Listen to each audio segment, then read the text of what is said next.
Alors, ce qu'on voit maintenant, et ce que moi je vois beaucoup, parce que j'ai une consultation spécialisée là-dessus chez ces jeunes, c'est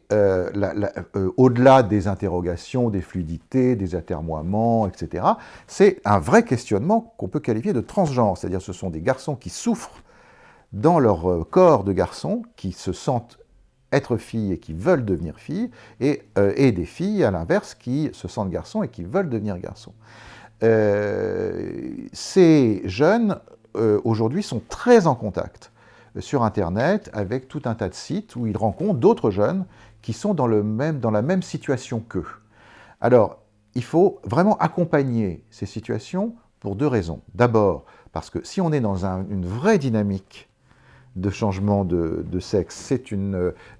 dynamique qu'il faut absolument accompagner, qu'il faut comprendre, qu'il faut soutenir, qu'il faut écouter. Il faut très vite consulter des spécialistes de ces questions-là qui vont aider le jeune, pas forcément à se transformer tout de suite, mais en tout cas à vraiment réfléchir sans le juger, sans le stigmatiser sur son questionnement. Et puis, à l'inverse,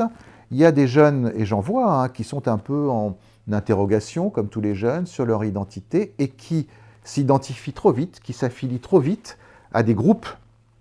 qui, eux, sont beaucoup plus avancés dans cette démarche-là, et qui vont, comme beaucoup de jeunes pensaient que c'est là, ils vont trouver là une solution à leur interrogation intérieure, et ils vont très vite rentrer dans des circuits d'hormones, voire d'interventions chirurgicales, alors que c'est pas sûr que c'était ça la trajectoire qui leur convenait. Donc je dirais aux parents d'être très attentifs par rapport à ces questions, surtout de ne jamais rejeter et de toujours favoriser le dialogue pour savoir où en est leur enfant. Quel est votre dispositif aujourd'hui pour la prise en charge de ces jeunes? Est-ce que vous pouvez nous raconter un peu comment vous êtes organisé pour justement faire face à ces publics? Ben, il y a alors à Paris, mais il y a aussi des initiatives bien sûr en province. À Paris, il y a un groupe interhospitalier de différents services de pédopsychiatrie qui s'occupent d'adolescents, qui se réunit tous les mois ou tous les 2 mois entre spécialistes de la question, c'est-à-dire des pédopsychiatres bien évidemment, des psychologues, des sociologues, des juristes, des endocrinologues,